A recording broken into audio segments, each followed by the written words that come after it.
आज से मैं चंगाई के बारे में आपको सिखाऊंगा और हम कुछ ऐसी सेवा करेंगे।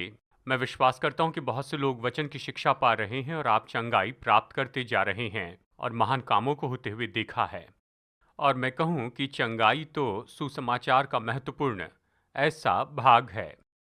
और मैं आपसे कहता हूं कि चर्च चंगाई के क्षेत्र में ज़्यादा प्रभावी नहीं रहा है इसलिए और हमने ज़्यादा प्रभाव नहीं पाया है।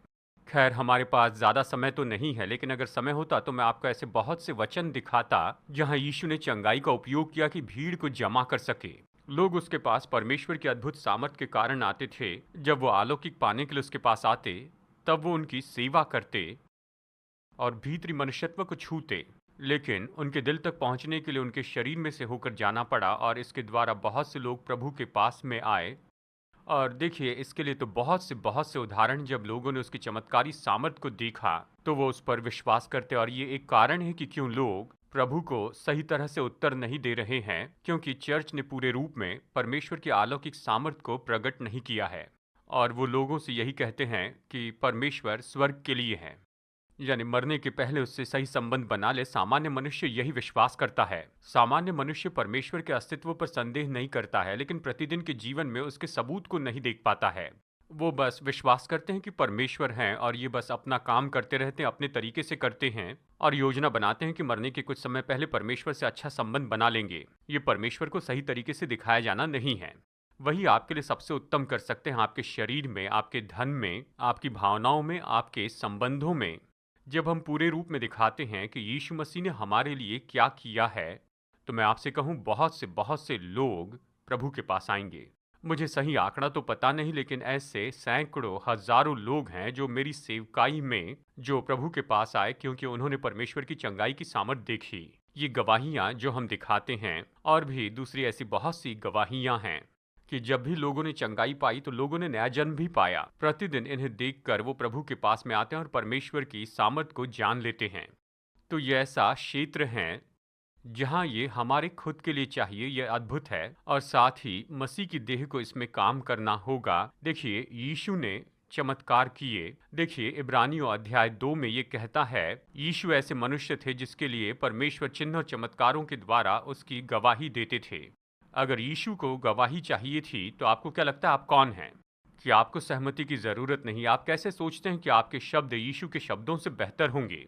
यीशु ने चमत्कारों का उपयोग किया कि लोगों को वहां पर अद्भुत रूप में पिता के पास में आया। अगर उसने ऐसा किया तो प्रभु की स्तुति हो, हमें ऐसा ही करना। ही ऐसा क्षेत्र है, हमें गवाही के रूप में इसका उपयोग करना। और साथ में सभी लोगों को, अगर आप अब तक तंदुरुस्ती का जीवन जिए हैं तो मैं आपको गारंटी देता हूं, अगर श्वास लेते हैं तो बीमारी से निपटना होगा। और शायद आपको लगे कि आपको अभी इसकी ज़रूरत नहीं है। ऐसे बहुत से जवान लोग होंगे, बड़ी तंदुरुस्ती में जिए हैं, लेकिन अगर आप काफ़ी समय से जीवित हैं, आप बीमारी से निपटेंगे और दूसरे बीमार लोगों से भी आप निपटेंगे। ये बात तो तय है। तो हमें इस क्षेत्र में परमेश्वर के वचन को सीखना होगा। ये अपने आप नहीं होता है, आपको इसे समझना होगा, इस पर विश्वास करना होगा, इसमें काम करना होगा। हम इन महत्वपूर्ण बातों को बता रहे हैं। तो ये वचन कहता है, पहला यूहन्ना अध्याय 5 वचन 14 और वचन 15 में, हमें उसके सामने जो हियाव होता है वो ये है कि यदि हम उसकी इच्छा के अनुसार कुछ मांगते हैं तो वो हमारी सुनता है। जो भी हम मांगते हैं, जब हम जानते हैं कि जो कुछ हम मांगते हैं वो हमारी सुनता है, तो ये भी जानते हैं कि जो कुछ हमने उससे मांगा है वो पाया है। ये वचन और दूसरे ऐसे बहुत से वचन स्पष्ट करते हैं कि जब आप प्रार्थना करते हैं तो विश्वास करना है कि ये परमेश्वर की इच्छा है। आप प्रार्थना करके ये नहीं कह सकते हैं कि प्रभु की इच्छा हो तो। ये पूरी तरह से गलत प्रार्थना है। यीशु ने कभी ये नहीं कहा कि यदि तेरी इच्छा हो तो, जैसे कि इसके बारे में हम कहते हैं। उसने बस यही कहा, पिता अगर संभव हो तो ये प्याला टल जाए, लेकिन मेरी इच्छा नहीं लेकिन तेरी इच्छा पूरी हो। देखिए ये बात तो पूरी तरह से अलग है ये कहने में कि पिता आपकी इच्छा मेरी नहीं। ये कहना अलग है कि यदि तेरी इच्छा हो तो। जैसे हमें कुछ पता नहीं, हम कुछ भी ऐसी प्रार्थना करते हैं। मैंने एक प्रचारक की कहानी सुनी जिनसे पूछा गया था क्या हमें दशमांश देना चाहिए या नहीं, तो उन्होंने एक घेरा बनाया, अपने आसपास और सारा पैसा लेकर ऐसे ऊपर फेंका, कहा प्रभु अगर आपको कुछ चाहिए तो ले लीजिए, जो भी नीचे जमीन पर गिरेगा वो मेरा होगा। क्या आप जानते हैं ये सब नीचे ही आना था। परमेश्वर इस तरह से नहीं लेते हैं। तो जब आप अपनी प्रार्थना ऐसे फेंकते हैं कि प्रभु जो कुछ तेरी इच्छा हो, तो आपकी सारी प्रार्थना नीचे गिर जाएगी। आपको उत्तर नहीं मिलेगा, ये प्रार्थना गलत है। आपको जानना है परमेश्वर की इच्छा क्या है, फिर उसके अनुसार प्रार्थना करें। मरकुस 11:24 कहता है, ये कहता है कि जो कुछ हम मांगते हैं, चलिए देखते हैं, मैंने सही कहा, मरकुस 11:24, जो कुछ तुम प्रार्थना करके मांगो तो प्रतीति कर लो कि तुम्हें मिल गया और तुम्हारे लिए हो जाएगा। यानी आपको विश्वास करना होगा कि जब आपने प्रार्थना की तो आपको मिल गया, तो फिर यानी भविष्य काल में आप उसे देखेंगे। ये नहीं कि शायद पल भर में ही हो जाए, ये ज़्यादा समय काल तो नहीं होगा, लेकिन आपको विश्वास करना होगा। उसे देखने के पहले आपको विश्वास करना होगा कि आपको मिल गया है प्रार्थना करते समय। ये ऐसा नहीं हो सकता कि आप ये कहें कि प्रभु आपकी इच्छा हो तो मुझे चंगाई दीजिए। प्रभु आप चंगाई दे सकते हैं, लेकिन क्या आप मुझे चंगाई देंगे? इससे आप चंगे नहीं होने वाले हैं। तो मैं विश्वास करता हूं कि चंगाई के लिए बुनियाद तो यही है, आपको ये जानना होगा बिना किसी संदेह के कि क्या परमेश्वर चाहते हैं कि आप चंगे हो जाएं। आपको चंगाई देना क्या परमेश्वर की इच्छा है? मैं जिस पृष्ठभूमि से आया हूं, और मैं जानता हूं कि ऐसे पृष्ठभूमि से बहुत से लोग आए हैं। लोग तो अर्थ बनाना चाहते हैं बीमारी, रोग और दुखों का। जो बच्चे जन्म से ही शारीरिक रूप में अपाहिज होते हैं, मानसिक रूप में अपाहिज होते हैं, या जैसे भी अपाहिज हो, लोग उसका अर्थ बताना चाहते हैं। कहते खैर ये प्रभु की इच्छा है। और हाल ही में मैंने एक गवाही पढ़ी है जहाँ पर एक बहन से कहा गया कि उनका जो बच्चा है वो मर गया, मिसकैरेज हो गया, और लोगों ने उससे ये कहा, खैर परमेश्वर की ये इच्छा थी और परमेश्वर जानते थे कि इसके साथ कुछ बुरा होगा और इसलिए इस बच्चे को उठा लिया। इस तरह से लोग झूठ बोलते हैं। वो बस यही चाहते हैं कि मिसकैरेज के लिए परमेश्वर पर दोष लगाए। परमेश्वर पर दोष लगाते आपके बच्चे अपाहिज होने के लिए, शारीरिक अपाहिज होने के लिए परमेश्वर पर दोष लगाते हैं और कहते परमेश्वर आपको कुछ सिखाते हैं। अगर आप इन बातों पर विश्वास करेंगे तो ये दुचित्ता होने जैसे। आप कहते प्रभु आप मुझे चंगाई दीजिए, दूसरी ओर सोचते क्या उसने मुझे ये दिया है, क्या ये उसकी इच्छा है या मुझे दंड दिया है, तो आप दुचित्ते हैं। याकूब अध्याय 1:5 कहता है, यदि तुम में से किसी को बुद्धि की घटी हो तो परमेश्वर से मांगे जो बिना उलाहना दिए सबको उदारता से देता है और उसको दी जाएगी। पर विश्वास से मांगे और कुछ संदेह न करे, क्योंकि संदेह करने वाला समुद्र की लहर के समान है जो हवा से बहती और उछलती है। ऐसा मनुष्य ये न समझे कि मुझे प्रभु से कुछ मिलेगा। वो व्यक्ति दुचित्ता है और अपनी सारी बातों में चंचल है। एक तरफ आप कहते हैं प्रभु जी मुझे चंगाई दीजिए, जबकि दूसरी ओर कहते हैं मुझे पता नहीं चंगाई देंगे या नहीं। शायद ये मेरे जीवन के लिए उसकी इच्छा है या फिर उसका दंड है। शायद मैं कुछ सीख रहा हूँ। देखिए, आस्था ने पूरी गड़बड़ी फैला दी है, हमें बीमारी को स्वीकार करने लगा रही है। कैंसर के बारे में लोग कहते हैं ये परमेश्वर की ओर से आशीष है। ये परमेश्वर की आशीष नहीं है। बीमार तो पतन का परिणाम है। पतन के पहले न कोई बीमारी थी, न कोई दर्द था, न कोई दुख था, और स्वर्ग में न कोई दुख या कोई दर्द होगा, कोई बीमारी नहीं होगी। इसके बारे में परमेश्वर ने हमसे कहा है मत्ती अध्याय 6 और शायद वचन 9 और 10 में कि तेरा राज्य आए, तेरी इच्छा इस पृथ्वी पर पूरी हो जैसे स्वर्ग में पूरी होती है। यह हमारे लिए निश्चित है कि जैसे स्वर्ग में होता है वैसी हम भी पृथ्वी पर पाए, यहाँ इस पृथ्वी पर। और मेरे लिए सबसे बड़े गवाह तो प्रभु यीशु मसीह हैं। वो पिता के प्रगट रूप हैं। उसने कहा मैं पिता को जो करते देखता हूँ वही करता हूँ। यीशु किसी पर भी बीमारी नहीं डालते हैं, वो तो भलाई करते फिरे और शैतान के सताए लोगों को चंगाई दिए। प्रेरित 10:38 कहता है। तो चलिए यहाँ पर हम आगे देखते हैं, लेकिन आपको ये समझना होगा कि ये परमेश्वर की इच्छा है कि चंगाई दे। अगर आप इस पर संदेह करते हैं, इसके बारे में अगर डगमगाते हैं तो आप चंगाई प्राप्त नहीं करेंगे। आपको विश्वास करना है कि जब प्रार्थना की आपको ये मिल गया है, इसे देखने पर नहीं। ये नहीं कि बस विश्वास करें कि प्रभु चंगाई देंगे। आपको विश्वास करना है प्रभु ने कर दिया है, चंगाई दे दी है, उसकी सामर्थ्य आपको दे दी गई है। तो सबसे पहली बात मैं बताना चाहता हूँ, परमेश्वर की इच्छा है कि आप चंगे हो जाएं। यशायाह अध्याय 53, और चलिए इसे हम देखते हैं। ये तो बहुत ही उत्तम है। पुराने नियम से ये तो यीशु के बारे में भविष्यवाणी है कि वो क्या क्या करने वाले हैं, और यहाँ पर बहुत कुछ है। अध्याय 52, अध्याय 53, अध्याय 54 में हमारे पास समय नहीं कि इसे पूरी तरह से पढ़े, लेकिन आप निश्चय इसका अध्ययन कीजिए। खासकर अध्याय 52 में जहाँ पर ये कहता है वचन 13 और 14 में कि कैसे उसका रूप यहाँ तक बिगड़ा हुआ था कि मनुष्य सा न जान पड़ता था, और उसे इतनी बुरी तरह से मारा गया था कि वो मनुष्य के जैसे दिखाई भी नहीं दे रहा था। बहुत से लोग इसे चूक जाते हैं। वो सोचते हैं पैशन ऑफ क्राइस्ट तो वो यीशु के बारे में पूरी तरह से दिखाते हैं, लेकिन मैं कहूँगा कि ये तो बिल्कुल उसके करीब भी नहीं हैं। यीशु जिसमें से होकर गए। यीशु मनुष्य के जैसे भी नहीं दिखें। आप उसे मनुष्य के रूप में भी नहीं पहचान पाएँ। इसके लिए शारीरिक ताड़ना नहीं पड़ी, लेकिन उसने हमारे पापों को उठा लिया, हमारे रोगों को अपने शरीर पर उठा लिया, पहला पतरस 2:24, और हम उसके द्वारा चंगे हो चुके हैं। हर एक बीमारी और हर एक काम जो इस पृथ्वी पर कभी हुए हैं, वो सब यीशु के शारीरिक देह पर उठाए गए। ये कोई ऐसी बात नहीं जो कि वहाँ पर उद्धार के समय उसमें जोड़ी गई हो। ये तो उद्धार का एक भाग है। वो मरे कि आपके शरीर में चंगाई उत्पन्न करें। और कुछ वचन यहाँ पर स्पष्ट कहते हैं, जैसे कि यहाँ पर अध्याय 53 में और वचन 4 में, निश्चय उसने हमारे रोगों को सह लिया और हमारे दुखों को उठा लिया, तो भी हमने उसे परमेश्वर का मारा कूटा और दुर्दशा में पड़ा हुआ समझा।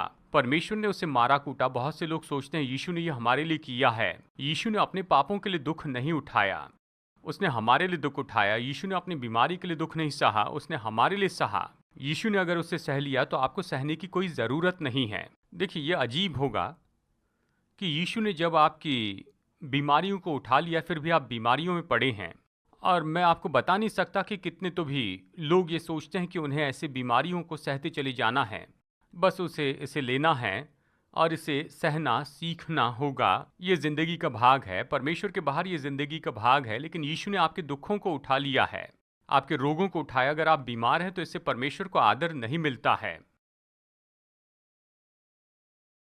खैर, मैं कुछ कहने वाला था, लेकिन ये बहुत से लोगों को गलत मार्ग पर लेकर जाता है, क्योंकि सामान्य रूप में यही सिखाया है कि मार खाते जाए, इसे अनुग्रह के साथ मिले, कि इसे गले लगाए, इसके द्वारा कुछ सीख ले और परमेश्वर को सिखाना चाहते हैं। मैं आपको बताऊं, ये जो रवैया है ये आपको मार देगा, ये आपको बीमार कर देगा। अगर आप बीमारी के लिए सकारात्मक हो जाए तो बीमारी आपको मार देगी।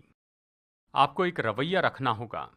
बाइबल कहती है यहाँ पर, यीशु ने कहा मत्ती अध्याय 11 वचन 11 या फिर 12 में, और उसने कहा, यूहन्ना बपतिस्मा देने वाले के दिनों से अब तक स्वर्ग के राज्य में बलपूर्वक प्रवेश होता रहा है और बलवान उसे छीन लेता है। और ये कह रहा है कि आप में ये रवैया होना चाहिए। अगर आप इन गवाहियों को देखें जो कि मोरिस और डेबी की थी, वो तो बहुत ही आक्रामक हुए और वो डॉक्टर के साथ नम्रता से बात कर रही थी, लेकिन हिंसक रूप में नम्र। आप में ये मनोदशा होनी चाहिए। अगर आप ऐसे हल्के रहें तो बीमारी आपको मार देगी। आपको इसके लिए खास रवैया रखना होगा। तो ये कहता है, उसने हमारे दुखों को उठा लिया। अगर उसने उठा लिया तो मुझे सहने की ज़रूरत नहीं। वो हमारे अपराधों के कारण घायल किया गया और हमारे ही अपराधों के कारण कुचला गया। हमारी ही शांति के लिए उस पर ताड़ना पड़ी कि उसके कोड़े खाने से हम लोग चंगे हो गए।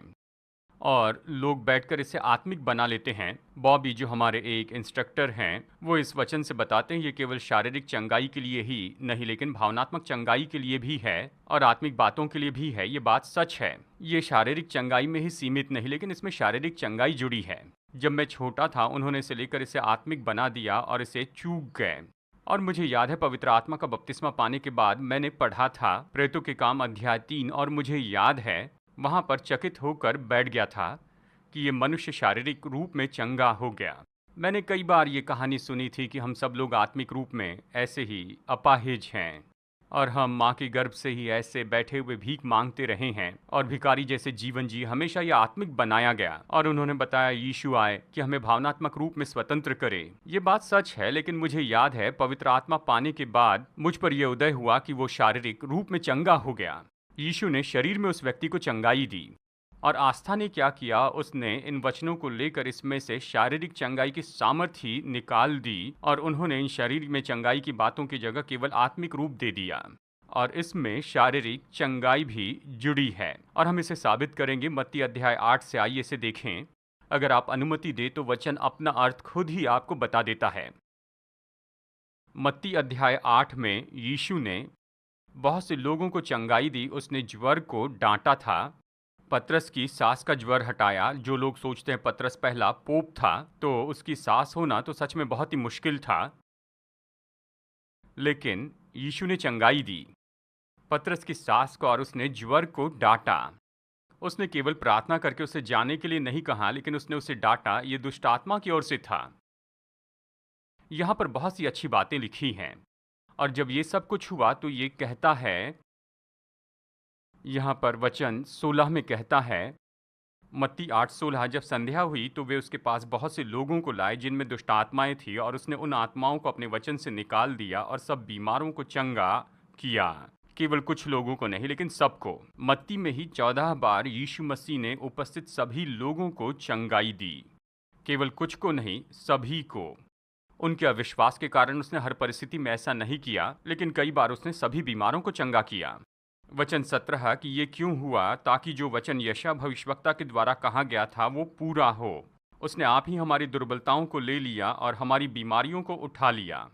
और ये तो नए नियम की कमेंट्री है यशायाह अध्याय 53 वचन 5 पर। ये केवल आत्मिक और भावनात्मक बात नहीं कह रहा था, लेकिन ये कहता है बीमारियां और कमजोरियों के बारे में और रोगों के बारे में। यीशु इसीलिए मरे कि हम लोग चंगे हो जाएं।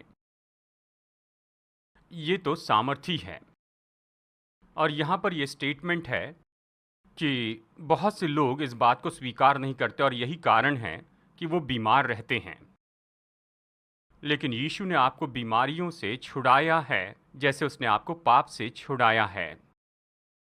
और उसी रीति से कि यीशु ने आप पर पाप नहीं रखा ताकि वो आपको किसी तरह कुछ सिखा सके। वो आप पर कभी कोई बीमारी नहीं डालेंगे कि आपको कुछ सिखा सके। क्या आप इस बात को जानते हैं, अगर आप बाहर जाकर शराब पिए और बस ऐसे ही यहाँ वहाँ हुल्लड़ मचाए, और उसके बाद में दूसरे दिन सुबह जब आप उठते हैं, सुबह हैंगओवर रहता है, तो आप कहते हैं मैं ज़िंदगी में ऐसा फिर नहीं करूँगा, मैं सीख गया हूँ। आप कुछ सीख सकते हैं, लेकिन परमेश्वर पर दोष लगाना कि उसने आपको शराब पिलाई, ये बात गलत है। बीमार होने के कारण क्या आप कुछ सीख सकते हैं? हाँ, सीख सकते हैं, लेकिन आपको बीमार करने के लिए प्रभु पर दोष लगाना गलत है। अगर आप बाहर जाकर व्यभिचार करें तो क्या आप कुछ सीख सकते हैं? निश्चय आप इससे कुछ सीखेंगे। दाऊद इससे अच्छे से सीख गया था, लेकिन जानते हैं परमेश्वर ने उसे ये करने नहीं लगाया। परमेश्वर कभी भी आपको बीमारी में लेकर नहीं आएंगे, बीमारी को अनुमति नहीं देंगे। चाहे आप जो भी शब्द कहे, वो आपके साथ कभी ऐसा नहीं करेंगे। वो पाप में आपकी अगुवाई नहीं करते और ना ही पाप के लिए अनुमति देते हैं। परमेश्वर ऐसा नहीं करते हैं। मैं जानता हूँ, मैं एक बड़ा पॉइंट बता रहा हूँ, लेकिन फिर भी ये एक बड़ी बात है। जब मैं 12 साल का था, मुझे सिखाया गया था कि परमेश्वर मेरे पिता को मारना चाहते हैं। मुझे सिखाया गया था परमेश्वर बीमारी और रोगों को भेजते हैं। परमेश्वर की अनुमति के बिना कुछ नहीं होता है। जिस पल आप ये विश्वास करते हैं कि आपकी बीमारी में परमेश्वर का हाथ है, तो आप में ये रवैया नहीं होगा कि आप बीमारी को इस तरह डांटने लगे कि उससे लड़े। परमेश्वर का हाथ अगर उसमें है तो आप परमेश्वर को डांट नहीं सकते हैं। ये प्रभु से लड़ने जैसा है। खैर, मेरे पास एक कहानी है। लंबी कहानी को संक्षिप्त में बताऊं, मैं दोषी महसूस करने लगा किसी बात के बारे में, और मैं जान गया कि शैतान मुझ पर दोष लगा रहा है। मेरा रवैया गलत था। कुछ भी हो, जैमी, मेरी माँ, मेरी बहन, सब लोग मेरी केस को देखने लगे कि तुमने ऐसा करने की हिम्मत कैसे की। तो मुझे दोष लगा। फिर मेरा बेटा जोशुआ 1 साल का था और उस समय वो बीमार पड़ गया। मैंने विश्वास किया कि उसकी चंगाई परमेश्वर की इच्छा है, लेकिन मुझे लगा कि मैं इसके योग्य नहीं हूँ। और मैं वहाँ इस तरह कश्मकश में था ये विश्वास करने के लिए कि परमेश्वर मेरी प्रार्थनाओं का उत्तर देंगे कि मैंने ऐसा भयानक काम किया। एक बहन पर क्रोधित हुआ। वो मुझसे कह रही थी परमेश्वर आप पर बीमारी डालते हैं, और मैंने कहा कि ये बात सच नहीं है। और मैं जोर देकर ये कह रहा था। वो तो मेरी आत्मिक माता थी विश्वास में, और मैं जोर देकर बात कर रहा था। वो अपना अविश्वास मुझ में डालना चाहती थी। मैंने कहा ये बात सच नहीं है। मैं खड़ा हो गया और वो दुखी होकर चली गई। जायमी, मेरी माँ, मेरी बहन, वो टेबल पर मेरे साथ बैठे थे। तुमने कैसे हिम्मत की कि इस बहन से तुम ऐसी बात करो? मैंने कहा मैं उन पर क्रोधित नहीं हूँ, उनके अविश्वास को लेने से इनकार करता हूँ कि वो मुझ पर प्रभाव डाले। तो वो इसके कारण दुखी हो गए कि मैं मानो वहाँ शरीर में आ गया, और मैं उन पर बहुत क्रोधित हो गया और मुझे दोषी महसूस हुआ। फिर मेरा बेटा बीमार हो गया। मैंने उसकी चंगाई के लिए प्रार्थना की और वो ठीक नहीं हो रहा था। उसकी बीमारी 2-3 दिन तक चली। ये तो 1 साल से भी छोटा था। 2-3 दिनों तक बीमार था। मुझे पता नहीं था वो सच में कितना बीमार है। वो बहुत गर्म हो चुका था, उसे छू नहीं सक रहे थे। 1 साल से भी छोटा। उसने 3 दिनों तक कुछ नहीं खाया था और लेटा हुआ था। उसका बुखार ज़्यादा था और शैतान मेरे विचारों में लड़ रहा था कि अगर ये जीवित भी बच जाए तो ब्रेन डैमेज होगा या ऐसा ही कुछ हो जाएगा। और खैर, मुझे पता नहीं था कि मैं क्या करूं। और उस समय मेरे मित्र मार्शल टॉमली वो आए थे और वो मेरे स्टीरियो के पास में बैठे, और उन्होंने मुझे देखा। तुम जो प्रचार करते हो उस पर विश्वास नहीं करते हो। और वो मुझसे कहने लगे, आप दोषी हैं, आपने इन बातों को अपने ऊपर दोष लगाने दिया, तुम्हें लगता है कि तुम योग्य नहीं। और वो मुझ पर चिल्लाए और मैं उनकी बातें सुनता रहा। कहाँ तुम ढोंगी हो, तुम प्रचार कर सकते हो लेकिन इसके अनुसार नहीं जीते हो। और वो मुझ पर चिल्लाते रहें। और जब वो वहाँ से निकले तो उनकी पत्नी सिंडी उन पर चिल्लाने लगी, इतने बुरी तरह से कि उसे वापस मेरे पास में आना पड़ा। लेकिन 10 मिनट के बाद जब वो वापस आए, जोशुआ ठीक हो चुका था। उन्होंने जो बताया वो सच था। मैंने विश्वास किया, मैंने कहा, पिता ये आपकी ओर से नहीं है, आप ये नहीं कर रहे हैं और मेरा बेटा इसके कारण दुख नहीं उठा रहा है। ऐसा कुछ जो मैंने किया, मैं इस दोष भावना को डांटता हूँ। पिता ये आपकी ओर से नहीं, ये शैतान की ओर से। मेरा विश्वास बढ़ा और 10 मिनट में जोशुआ पूरी तरह चंगा हो गया। मैं उदाहरण के रूप में ये कह रहा हूँ कि अगर आप संदेह करें कि परमेश्वर इसे कर सकते हैं और परमेश्वर इसे करेंगे क्योंकि वो आपको कुछ सिखा रहे हैं, क्योंकि आप इसके योग्य नहीं हैं, तो आप नहीं प्राप्त करेंगे। आपको समझना होगा, यानी जो चंगाई है, इसके बारे में मैं कह दूं, चलिए मैं इस तरह से कहूं कि जो बीमारी है वो तो पाप के कैटेगरी में है। परमेश्वर बीमारी से उतनी नफरत करते हैं जितना पाप से करते हैं। परमेश्वर नहीं चाहते हैं कि बस आप उसके साथ जी सकते हैं इसलिए उसे सहते चले जाएं। खैर, ये बड़ी बात नहीं है, ये एक छोटी बात है। अगर आप छोटी छोटी बातों से नहीं लड़ते हैं, क्योंकि जब बड़ी चीज आएगी तो आप जयवंत नहीं हो पाएंगे, क्योंकि आप इन्हें सहते आए हैं। इसलिए अर्थराइटिस इतना बुरा है, क्योंकि अर्थराइटिस ऐसे ही अचानक किसी पर नहीं आता है। अर्थराइटिस ऐसा नहीं कि जहां पर आपके पूरा शरीर एक साथ जम जाए, नहीं, पहले वो छोटे जोड़ों में आता है। आप कहते ये कोई बड़ी बात नहीं, मैं इसे सह सकता हूँ, वहां पर सह लेते, फिर अगली जोड़ में आता है। इस तरह से धीरे धीरे कदम बढ़ाकर ऐसा समय आता है, 2 या 3 साल आपने बिता दिए कि आप इस दर्द को ऐसे ही गले लगा ले। और अब ये समस्या, आप चंगाई पाना चाहते लेकिन इसके साथ 2-3 साल बिता दिए हैं, इसे आप सहते चले गए हैं। अगर आप जोड़ों के दर्द के लिए वैसे लड़ते जाए जैसे आप अपाहिज करने वाले अर्थराइटिस से लड़ते हैं, तो अर्थराइटिस नहीं होगा। अर्थराइटिस मुश्किल नहीं है। मैंने हजारों लोगों को अर्थराइटिस से चंगाई पाते हुए देखा है। उस पर जय पाना कोई मुश्किल नहीं है, लेकिन ये डटे रहता है, धीरे धीरे करके आता है और कई बार ये धीरे धीरे करके ही जाता है। आमेन। परमेश्वर मुझ पर बीमारी नहीं डालते हैं क्योंकि वो मुझ पर पाप नहीं डालते हैं। वो नहीं चाहते कि मैं बीमारी में रहूं, जैसे वो नहीं चाहते कि मैं पाप में रहूं। जब आप बीमारी से नफरत करने लगेंगे जैसे आप पाप से नफरत करते हैं, तो आप चंगे होने लगेंगे। लेकिन ऐसे बहुत से लोग हैं जो बीमारी सहते जाते हैं, यानी बहुत सी परेशानी है, जैसे कुछ एलर्जीज हैं या साइनस की समस्या है, बुखार आता है, सिर दर्द होता है, बचपन से ये सब कुछ होते आया है, आप उसे सहते चले गए और जब आप उसे सह नहीं पाएंगे तब तक ये रहेगा। जब आप कहेंगे मैं बीमार रहने से परेशान हो चुका हूँ, यीशु ने मेरी बीमारियों को उठा लिया है, ये उसकी इच्छा है, और आप उस पर संदेह नहीं करेंगे, तो ये बुनियाद है, ये तो शुरू की जगह है चंगाई के लिए। जब तक आप ऐसी जगह पर न पहुंचे जहां पर आप बीमारी को सहन नहीं पाएंगे, तब तक आप प्रभावी नहीं हो पाएंगे। देखिए, बूढ़ी अंधी गिलहरी को कभी एक आध बार नट मिल जाए, यानी आप 1000 चीजों के लिए प्रार्थना करें तो शायद एक बात से आप चंगाई पा सके, शायद आप सर्दी या ऐसी कुछ बातों पर चंगाई पाएं, पर तंदुरुस्ती में नहीं चलेंगे जब तक ये मनोदशा ना हो कि ये मेरे लिए खरीदा गया है और यीशु ने जो कुछ मेरे लिए खरीदा है वो ऐसे यहाँ पर पड़ा नहीं रहेगा। अगर उसने मेरे लिए खरीदा है, इतना दुख उठाया, तो प्रभु की स्तुति हो, मैं चंगा हो जाऊंगा। और आप सोचते हैं कि निश्चय ये तो अलग है। हम सबकी परवरिश इस दुनिया में हुई है, हम बचपन से ही बीमारियों को लेते आए हैं। ऐसे ऋतु हैं जहाँ पर फ्लू होता है, पर ऐसा कोई ऋतु नहीं जहाँ पर वचन काम न करें, जहाँ पर बीमारी का ऋतु हो। ये गलत है। आपको अपना रवैया बदलना होगा और कहना होगा, चाहे कोई भी ऋतु क्यों ना हो, मुझे इसकी कोई परवाह नहीं है, मैं तंदुरुस्ती में चलूंगा। अगर आप ऐसा रवैया रखकर उसके बारे में आक्रामक न हो तो तंदुरुस्ती में नहीं होंगे। अगर बीमारी को आप स्वीकार कर ले, उसे सह ले, तो ऐसा ही होगा। आपको जानना होगा, यीशु ने आपकी तंदुरुस्ती खरीद ली है। मैं सोचता हूँ मसीह के देह के साथ में ये बुरा व्यवहार हुआ है कि इसके बारे में उसे सिखाया नहीं गया है। मेरे पिताजी बैप्टिस्ट चर्च में चेयरमैन ऑफ द डीकन्स थे, भक्तिपूर्ण व्यक्ति थे, प्रभु के पास लोगों को लाए। वो तो भक्तिपूर्ण व्यक्ति थे, और जब मैंने नया जन्म पाया तो उस समय जो पास्टर थे वो मेरे पिताजी के अच्छे दोस्त हैं। वो मुझे अभी टेलीविज़न पर देखते हैं, मैं उनसे संपर्क में हूँ। उन्होंने कल पत्र भेजा, उन्होंने कहा तुम्हारे पिताजी बहुत अच्छे विश्वासी थे, लेकिन मैं अपने पिताजी को वैसे नहीं जानता था, वो बीमार थे। और सच में जब मैं 2 साल का था तब वो मर गए और फिर से जिंदा हो गए और 10 साल तक जीवित रहे, पर वो हमेशा बीमार रहते थे। और मैं पिताजी के साथ ज़्यादा व्यवहार नहीं कर पाया। खैर, जो कुछ भी हो, मैं उन्हें अच्छे से नहीं जानता था। लेकिन यहाँ मैं ये कहना चाहता हूँ, वो भक्तिपूर्ण व्यक्ति थे, परमेश्वर से प्रेम करते थे। हम जिस डिनोमिनेशन में जाते थे, उन्होंने चुनाव किया कि कहें कि चंगाई हमारे लिए नहीं है, शायद हो सकती है, पर इस पर आपका नियंत्रण नहीं है।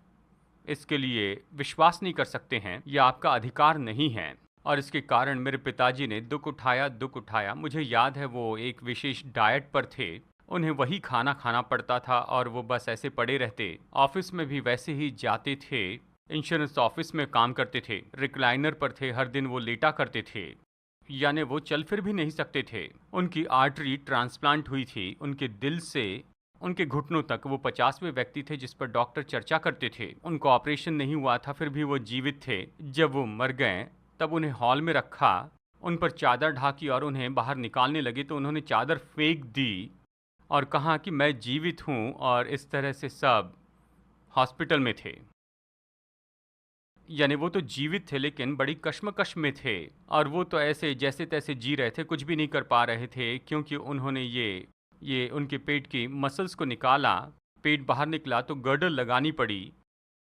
मतलब मेरे पिताजी बहुत बुरी दशा में पड़े थे। प्रभु से प्रेम करते थे, और ये इसलिए हुआ क्योंकि किसी ने महत्वपूर्ण बात नहीं बताई थी। मेरे पिताजी के साथ मैं था, मैं बस 12 साल का था, और मेरी माताजी, मुझे पता नहीं उस समय उनकी उम्र कितनी थी, लेकिन शायद वो 50 साल की होगी, शायद 40 साल की उम्र में विधवा हो गई। वो विधवा थी। तो हमने दुख उठाया और उनके बिना अपना जीवन जिए, क्योंकि किसी ने नहीं बताया था कि ये तो उद्धार का भाग है। अगर आप सोजो शब्द को देखें, SOZO, ये तो ग्रीक शब्द है उद्धार के लिए। और ये जो शब्द है, खैर मैंने अपने नोट्स में यहाँ पर इसके बारे में लिखा है,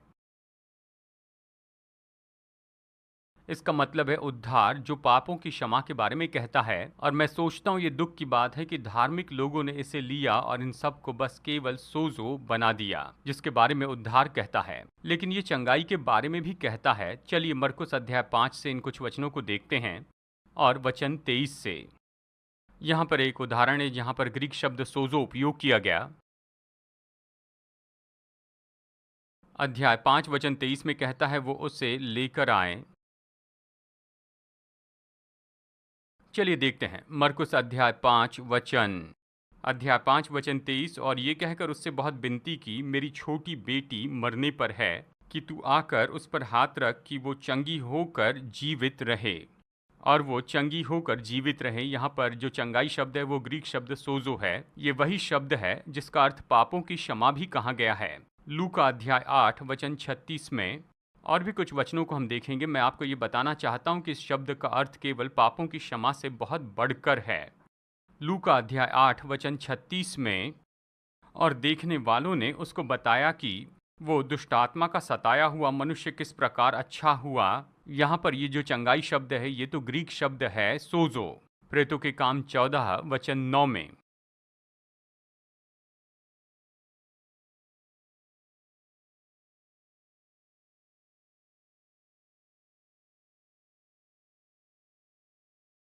वो पौलुस की बातें सुन रहा था। पौलुस ने उसकी ओर टकटकी लगाकर देखा कि उसे चंगा हो जाने का विश्वास है, और पौलुस ने उसे चंगाई दी। ऐसे बहुत से वचन हैं, केवल कुछ नहीं लेकिन ऐसे बहुत से वचन हैं। यहाँ पर जो शब्द सोजो है जिसका अर्थ बताया गया है उद्धार पाया, क्षमा किया गया, उसका कई जगह पर चंगा हो गया ये भी अर्थ बताया गया है, और इसका अर्थ छुटकारा पाया ये भी है। प्रेतों के काम अध्याय 2 वचन 21 में ये कहता है, जो प्रभु के नाम पर विश्वास करे वो उद्धार पाएगा। सोजो, ये तो कोटेशन है योएल अध्याय 2 वचन 32 से, जो कोई प्रभु के नाम पर विश्वास करेगा वो छुटकारा पाएगा। इन दोनों को एक साथ जोड़ने के द्वारा आप देखते हैं उद्धार तो छुटकारे के बारे में भी कहता है, दुष्टात्माओं से छुटकारा। प्रभु ने हमें दुष्टात्माओं के कामों से छुटकारा दिया है, बिल्कुल वैसे जैसे उसने हमें पापों से छुटकारा दिया है। हमारे पापों को दूर किया, हमें पापों से क्षमा दी है। इसका अनुवाद परिपूर्ण होना है याकूब अध्याय 5 में, और बहुत से वचनों में बीमारों पर हाथ रखो और वे चंगे होंगे, और विश्वास की प्रार्थना करो, और ये चंगाई पाने के बारे में कहता है। ऐसे बहुत से वचन है। देखिए भजन संहिता 103 में, चलिए उस वचन को देखते हैं, शायद 2 या 3 हैं। ये कहता है, हे मेरे मन यहोवा को धन्य कह और जो कुछ मुझ में है उसके पवित्र नाम को धन्य कहे। हे मेरे मन यहोवा को धन्य कह और उसके किसी उपकार को न भूलना, वही तो तेरे सब अधर्म को क्षमा करता है और तेरे सब रोगों को चंगा करता है। ये कहता है, ये पापों की क्षमा और हमारे शरीर की चंगाई बस एक ही वचन में रखता है। ये दो अलग चीजें नहीं हैं। केवल पापों की क्षमा ही उद्धार नहीं है। और फिर ये जो चंगाई है ये भी प्रकट हो सकती है। ये तो पाप का मुख्य मुद्दा नहीं है, वैसे नहीं, ये उद्धार का जरूरी भाग नहीं, ये उसमें जोड़ा गया है। ये जुड़ा हुआ लाभ है, कुछ लोग इसे पाते हैं। जब आप उद्धार पाते हैं उतनी ही चंगाई पाते हैं जैसे कि आपको क्षमा मिली है। आपको न तो बीमारी को सहना है और न ही आपको पाप सहते चले जाना है।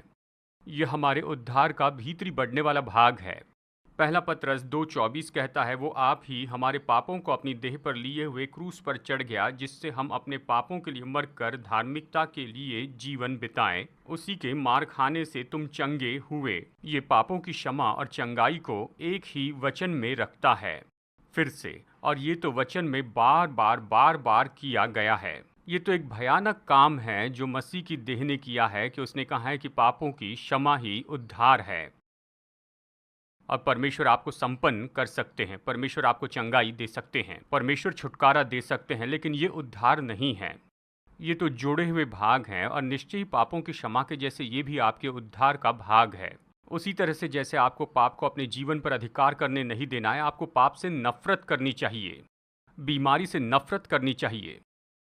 इसका मतलब ये नहीं कि जो लोग पाप में जीते हैं उन पर दोष लगाएं। कोई अगर इसकी परेशानी में पड़ा है, अगर कोई कुछ गलत करता है, तो क्या आप उनसे नफरत करेंगे? नहीं, आप उन पर दया करेंगे। मैं ये नहीं कह रहा कि जो बीमार है उन लोगों से मैं नफरत करता हूँ। मैं समझता हूँ, उन पर दया करता हूँ, लेकिन मैं बीमारी से नफरत करता हूँ। मुझे बीमारी से नफरत है।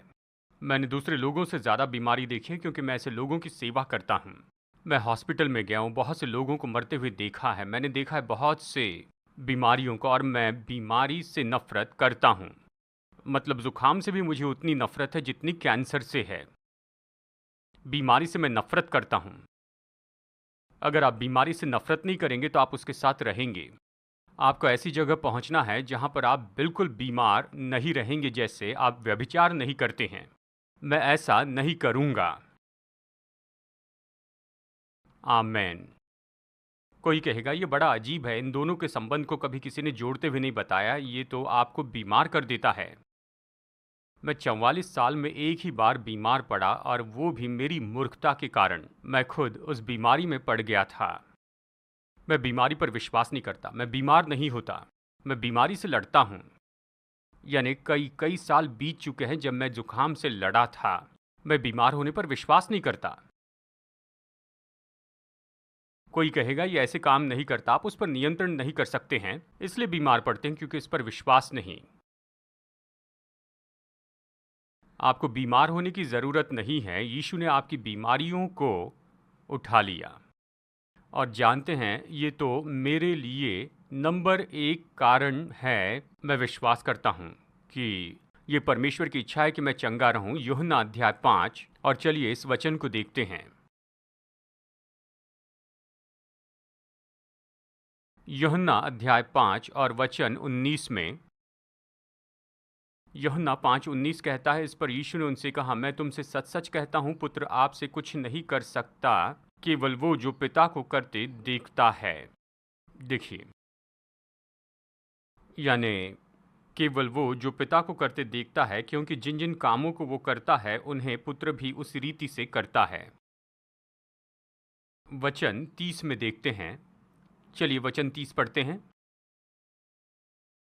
मैं अपने आप से कुछ नहीं कर सकता, जैसे सुनता हूँ वैसे न्याय करता हूँ, और मेरा न्याय सच्चा है, क्योंकि मैं अपनी इच्छा नहीं परंतु अपने भेजने वाले की इच्छा चाहता हूँ।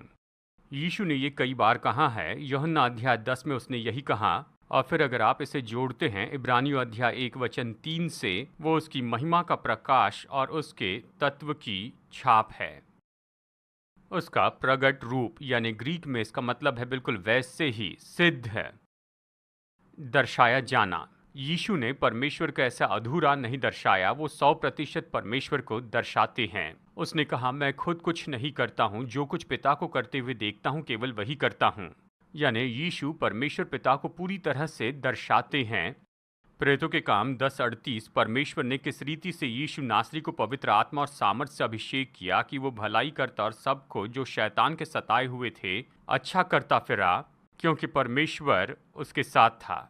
ये वचन कहता है चंगाई देना अच्छा है। बहुत से डिनोमिनेशन ये कहते हैं जो लोग चंगाई पर विश्वास करते हैं ये तो शैतान से है। वो चंगाई को शैतान से कहते हैं और बीमारी को परमेश्वर से कहते हैं। ये पूरा उल्टा है।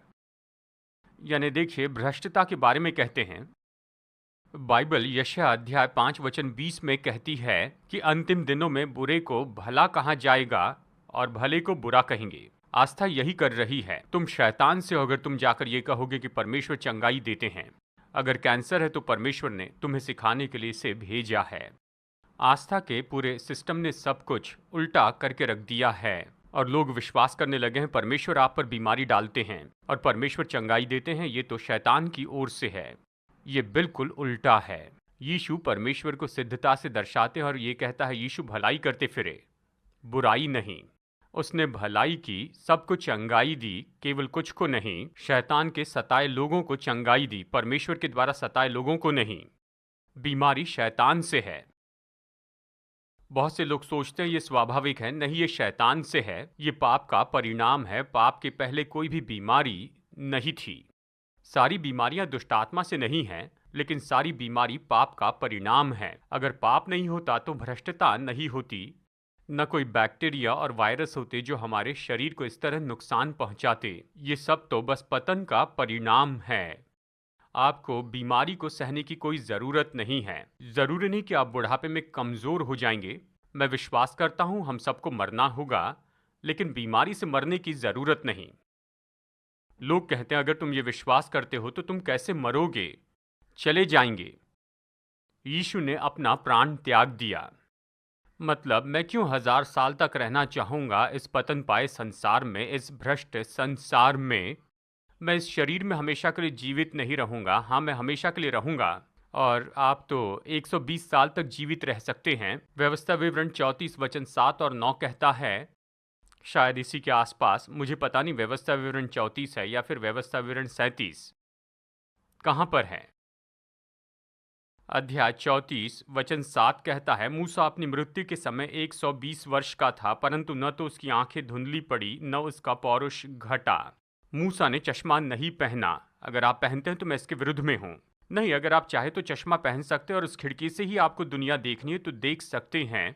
परमेश्वर आपसे प्रेम करते, इसका कोई संबंध नहीं है कि आप आत्मिक हो या ना हो। हमारे इंस्ट्रक्टर चश्मा पहनते हैं, लेकिन मैंने ये ठान लिया था कि यीशु अगर मेरी चंगाई के लिए मरे हैं तो अच्छा है कि मैं अपनी चंगाई में चलूं।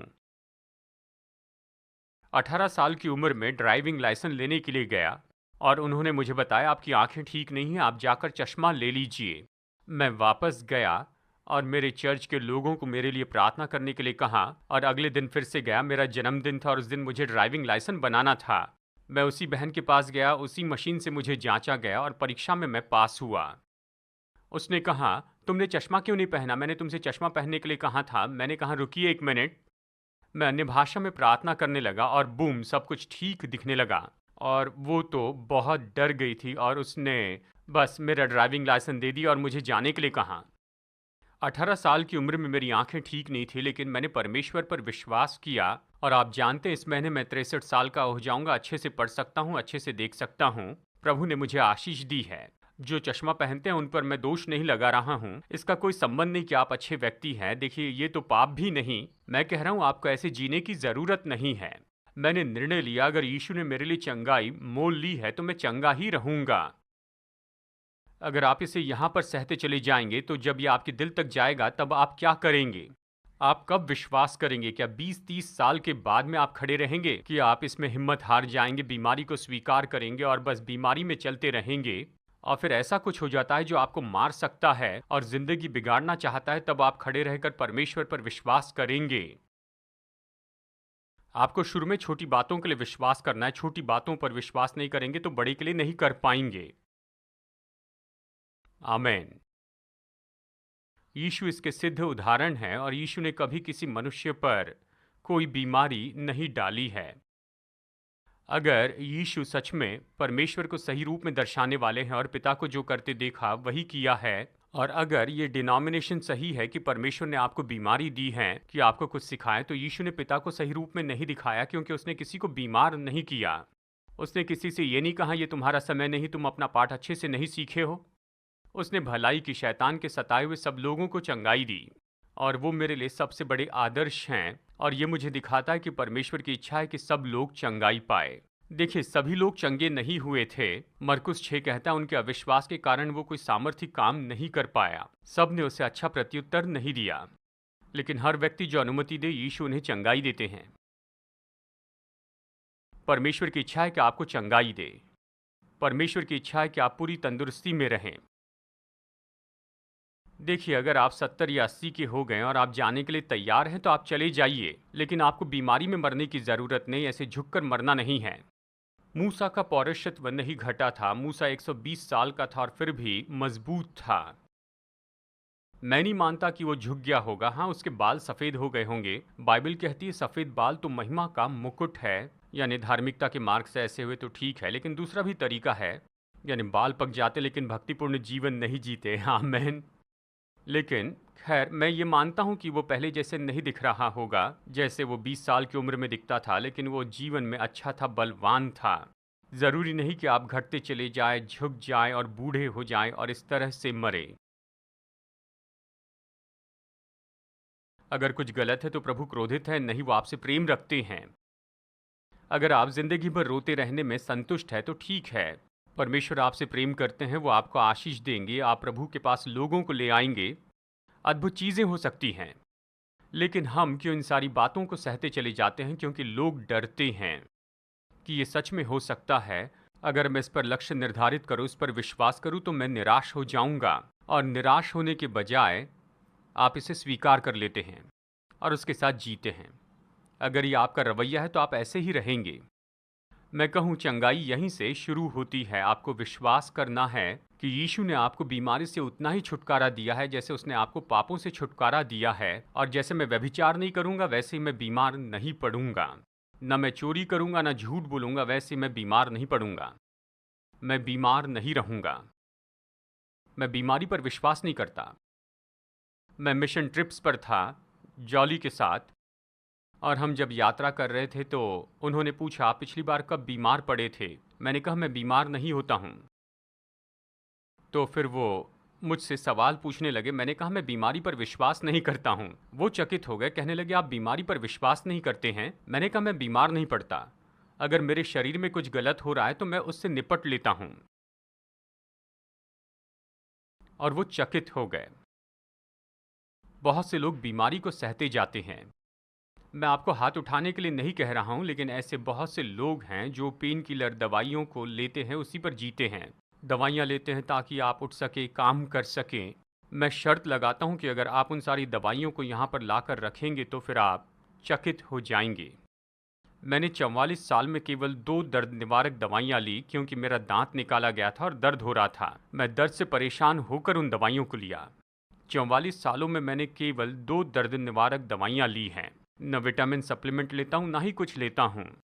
मैं अच्छी तंदुरुस्ती में हूँ। मेरे जैसे यहाँ पर कोई नहीं होगा जो मेरे जैसे तंदुरुस्ती में जिया हो। पिछले 44 साल से मैं बीमार नहीं पड़ा। आपको दवाइयों पर जीने की ज़रूरत नहीं है। अभी इन दिनों में वो अल्जाइमर को उनके साथ जोड़ते हैं जो अक्सर दवाइयाँ लेते हैं। आप जो भी दवाइयाँ लेते हैं उनके साइड इफ़ेक्ट्स होते हैं। एस्पिरिन के भी साइड इफ़ेक्ट्स होते हैं। आप बहुत ज़्यादा पानी पी सकते हैं। कुछ लोग बहुत ज़्यादा पानी पीने के कारण मर गए हैं। लोग तो बस इन सारी प्राकृतिक बातों के पीछे चलते हैं। आपको बस ये देखना है कि चंगाई आपके प्रायश्चित का भाग है। प्रभु पर विश्वास कीजिए। खाना खाने के पहले अगर आप उसके ऊपर प्रार्थना करेंगे, वो तो बेरीज और ये सब खाने से बेहतर होगा।